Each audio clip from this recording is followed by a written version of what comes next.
Olá pessoal, sou o Volney, estudante do curso de Suporte e Manutenção Informática do IFTM. Estarei aqui agora apresentando um trabalho do projeto integrador, do qual o professor responsável é o Jairo Gervásio de Freitas. Como eu já tinha escolhido o meu tema, será Sistemas Operacionais Livres. E irei explicar um pouco do que eu já falei no meu trabalho, que inclusive é um tema não muito comum, e eu particularmente decidi escolher esse tema por já ter uma certa experiência na área, desde quando comecei a mexer com informática. Eu me lembro muito bem quando eu trabalhei com Linux, eu me instalava, desinstalava, dava pau, fazia de novo. Então era uma época que eu era muito dedicado. E o sistema operacional livre nada mais é do que um software livre que tem as suas vantagens, tem as suas desvantagens, né? Então eu vou estar falando tudo isso adiante aqui, durante os próximos minutos.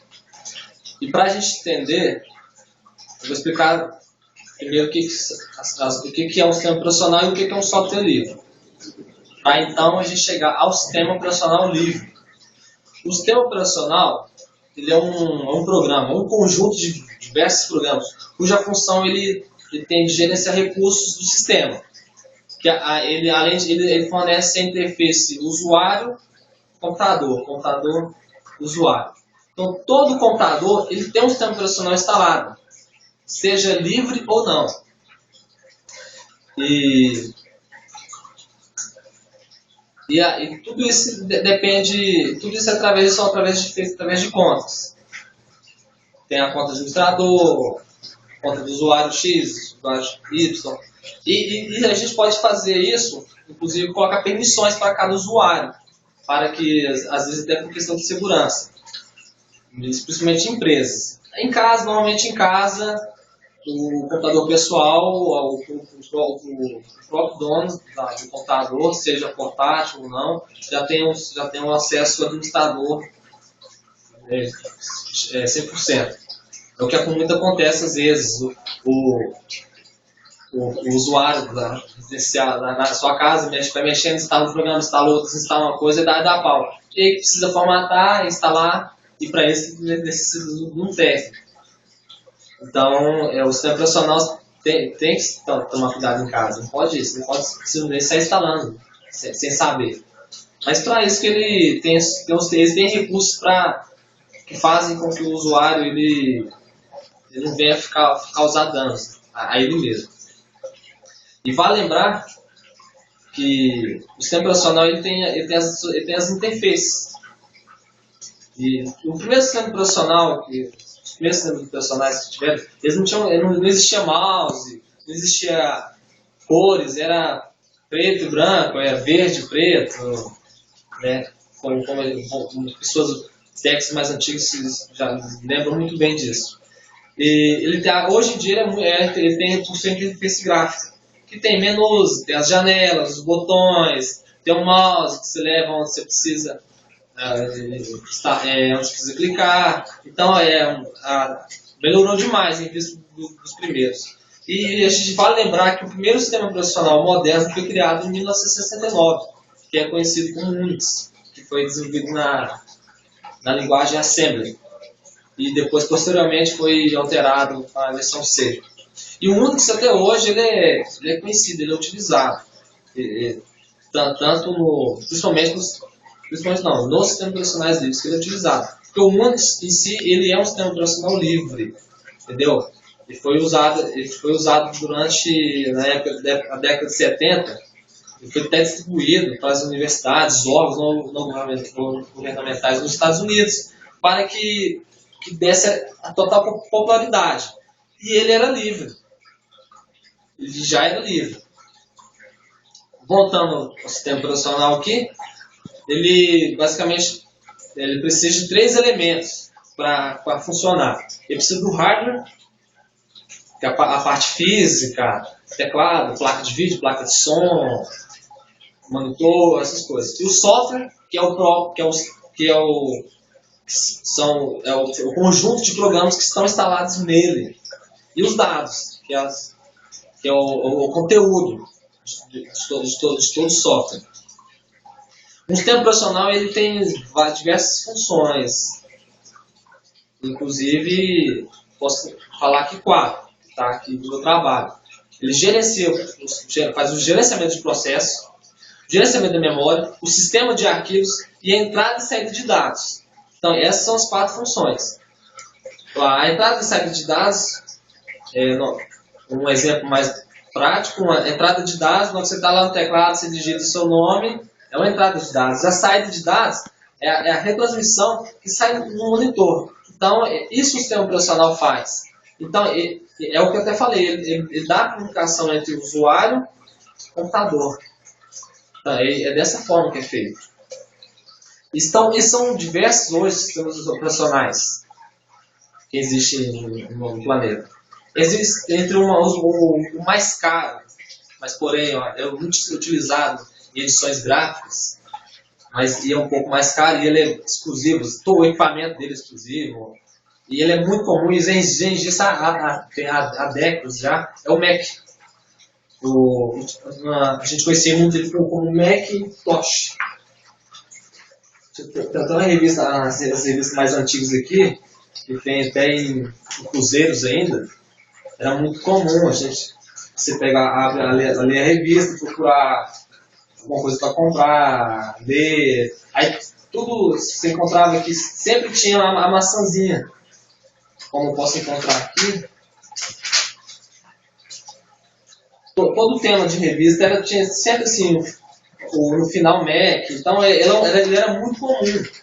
Mas nem sempre, não era qualquer pessoa que tinha. Eram somente empresas de grande porte que possuíam esse sistema operacional.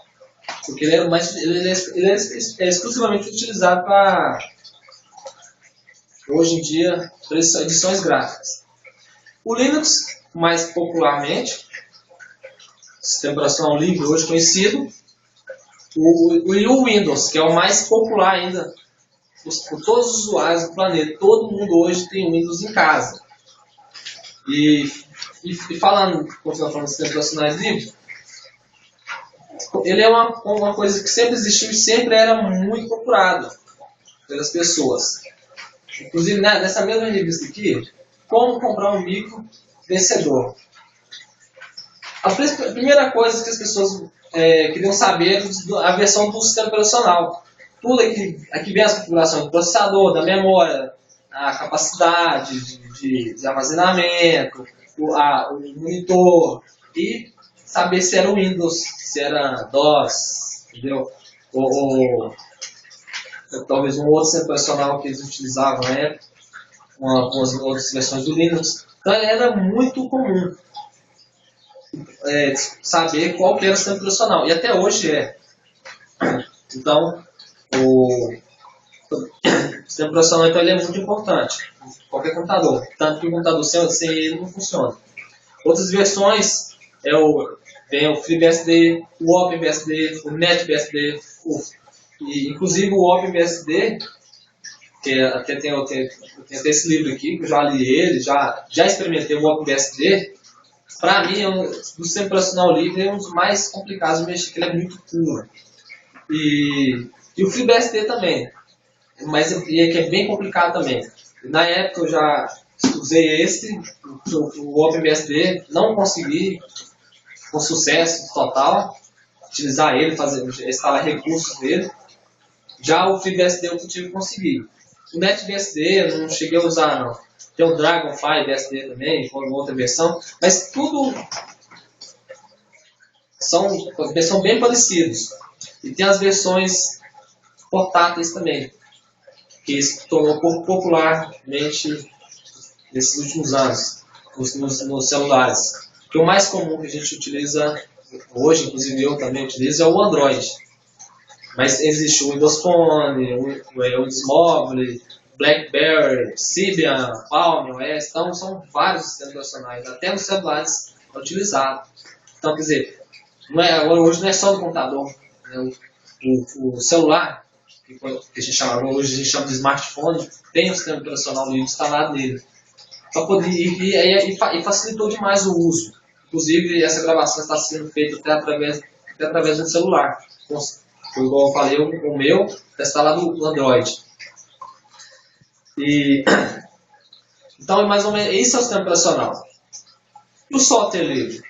O que ele é? Ele é, como está no meu trabalho aqui, ele é um software cujo autor ele distribui a todos com toda liberdade de uso, cópia, alteração, redistribuição, tudo grátis, sem bloqueio. Então, a pessoa pode usar, copiar para quantas marcas precisar, alterar, redistribuir, redistribuir essa alteração que você fez. E igual tá aqui, o OpenBSD, o FreeBSD são versões já vem do Unix. Então todo mundo como o Unix já era livre na época, todo mundo foi desenvolvendo as versões de acordo com o que eles estudaram, com o interesse de cada um. Só que o mais popular sistema operacional livre hoje conhecido é o Linux, que foi desenvolvido por Linus Torvalds, que desde a sua criação em 1991 foi disponibilizado o seu código-fonte para quem estivesse interessado em ajudar no desenvolvimento. Foi isso que ele fez. Aí se tornou mais popular ainda.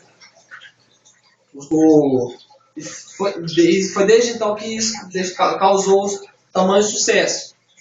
Foi fundamental que ele fosse livre para todos, que pudesse até mesmo incomodar o próprio Windows, que não tem um código-fonte aberto. E vou explicar um pouco sobre as versões do Linux. Como ele é livre, muitas pessoas alteraram ele. E hoje existe mais ou menos, eu conheço, são mais de 200 distribuições em todo o planeta. Conheço diversas delas já. Conheço o Debian, o Red Hat, o DQE, o Mandriva, o Ubuntu, que é o mais comum, muita gente conhece. Ele foi um dos primeiros, até mesmo ele funciona pelo CD, diretamente pelo CD. Tudo para despertar a curiosidade de todos. E o Slackware, para mim, foi o que eu mais mexi na época, o que eu mais gostei. Eu acho ele mais puro diante de todos. Ele é um pouquinho mais complicado de mexer do que os outros. Porque o próprio Ubuntu, ele é uma cópia do Windows 100%. Tudo nele é igualzinho no Windows. Mas isso é bom. As outras versões mais atuais dos Lex, do Debian, do Red Hat, também são da mesma forma. Para quê? Para poder aproximar os usuários, para facilitar o uso do sistema. Então, ele tem uma interface gráfica muito semelhante. Hoje a gente utilizava muito o KDE, que é o gerenciador de interface gráfica. Então, é muito comum a gente instalar o sistema operacional e já ter lá iniciar, né? Cada versão do Linux tem a sua forma, mas tudo feito lá no cantinho. Aí abre a lista de programas, documentos recentes, a parte do disco rígido, essas coisas. E tudo é uma questão de liberdade, não de preço. Você tem que ter liberdade de executar, de copiar, distribuir, estudar, mudar, melhorar. Tudo para ser utilizado no dia a dia. E para isso o pré-requisito é que seja livre. Que o código-fonte seja aberto a todos. O software livre e o software gratuito. Há uma diferença. O livre é aquele que o código-fonte está disponível para qualquer um alterá-lo, de acordo com suas necessidades, sem ter que pagar nada por isso. E o gratuito nada mais é do que um software que não precisa usar, você não precisa pagar para usar. Um software é considerado livre. Olha só. São 4 liberdades. Liberdade para executar o software. seja qual for a sua finalidade. Então, isso faz parte dos pré-requisitos da liberdade. Então, a pessoa pode usar, executar ele da forma que quiser. E a outra forma é ter acesso ao código-fonte do programa para modificar de acordo com a necessidade, que inclusive é uma das vantagens do software livre. E você pode fazer cópias, distribuir, que é o que toda versão do Linux faz no seu site. Disponibiliza todas as versões das suas atualizações, das suas versões do Linux. E a liberdade para melhorar o programa e distribuir suas melhorias ao público. Você não pode alterar, melhorar a versão do software livre e guardar ela. Não, ela tem que ser pública. Todos podem ter acesso à sua melhor melhoria e ao código-fonte dela, inclusive. E como eu falei, uma das vantagens do software livre, como eu tinha falado, é o que você pode alterar ele de acordo com a necessidade. Muitas empresas hoje fazem isso. Eu preciso do programa do sistema operacional, ele execute um firewall de tal forma para bloqueando isso, bloqueando aquilo, liberando isso, dependendo disso, daquilo. Então, essa é uma vantagem. Só que você pode alterar de acordo com a necessidade. Então, são várias versões, por isso que as versões do Linux hoje existem várias, porque, por exemplo, o Ubuntu ele é mais próprio para o usuário doméstico. O SDEC, o Red Hat, para mim, já o SUSE, já para usuários para gerenciamento de rede, banco de dados, essas coisas. Então, essa é a vantagem do software livre. E o principal é o custo. Como eu falei, é gratuito. Então, as empresas hoje procuram muito economizar, porque tem empresas que têm centenas de computadores. E para isso, se for comprar uma versão Windows, você teria que comprar uma licença para cada computador, mas essa licença tem que ser paga anualmente.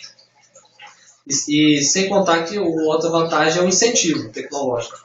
Por ele ser livre, então, você vai incentivar as pessoas, os curiosos, a trabalhar em cima daquilo ali, para procurar saber, desenvolver, criar coisas. Então, isso é um incentivo.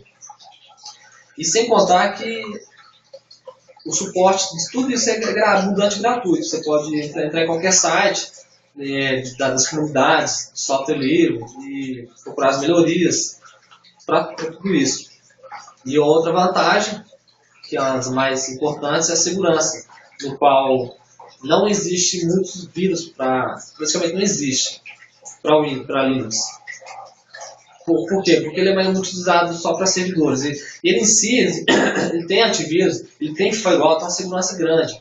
Já o Windows, como ele é um software doméstico, todo mundo utiliza o Windows, então já é mais comum a utilização de antivírus, por causa que os números de vírus para o Windows é grande. Então, todo momento sai um vírus novo e o computador tem que ter um antivírus. E isso o Linux não tem essa desvantagem, porque não tem vírus para ele praticamente. E agora, mas o Linux ele tem suas desvantagens, que uma delas é a compatibilidade. Pois nem todos os programas que rodam no Windows rodam no Linux. Existem versões do navegador Mozilla, a versão do LibreOffice, Skype, entendeu? Tem versões para o Windows e versões para Linux, mas não é todo o programa. Você pode entrar no site Super Downloads ou no Baixa Aqui, procurar um programa lá para pagamento de contas, beleza. Mas o programador não faz a versão para Linux, só faz exclusivamente para o Windows. Então, praticamente a boa parte dos programas são apenas para o Windows. Então, às vezes você precisa utilizar um programa que tem com a necessidade sua, então você é obrigado, às vezes, ter que desenvolver ou a procurar alguém que desenvolveu. Mas aí fica um pouco mais complicado. Então, mas independente dessa desvantagem, tem muitas versões de programas que são popularmente conhecidos mundialmente, e eles fazem as versões para todos os sistemas operacionais. E a instalação e configuração, ela é outra desvantagem. São poucos profissionais hoje que conseguem fazer isso. Não é qualquer um que vai lá e instala o Linux. Muito menos configurar. Porque a instalação é até mais prática. Bom, bota o CD, vai falando, tem o passo a passo, mas a configuração em si é mais complicada. Isso causa uma outra desvantagem, que é a mão de obra, que é escassa. E às vezes fica um pouco mais caro. Se você quiser instalar o Windows, qualquer um faz. Se configurar. Agora, instalar o Linux não é qualquer um. Muito menos configurar ele. E para isso, a mão de obra é um pouco mais cara para instalar. Mas em compensação, se for pagar as licenças do programa pago, do sistema operacional pago, ou um software pago, você tem a vantagem de ser gratuito, mas aí você tem que contratar uma mão de obra. Não é qualquer esquina que você acha. Essa é uma das desvantagens muito comuns.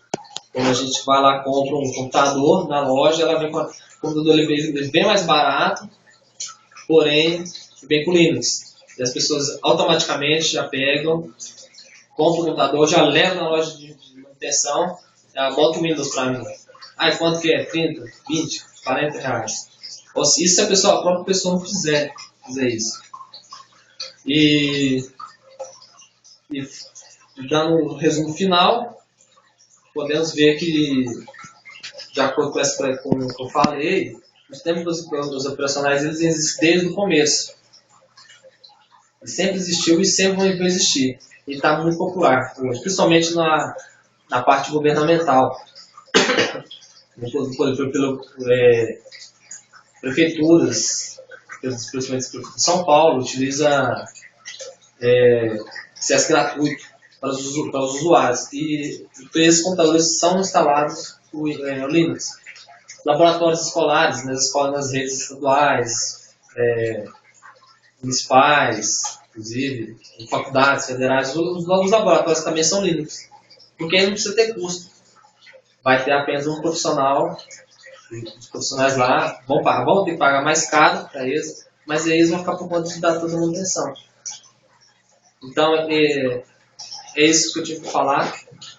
O trabalho, expliquei mais ou menos aqui.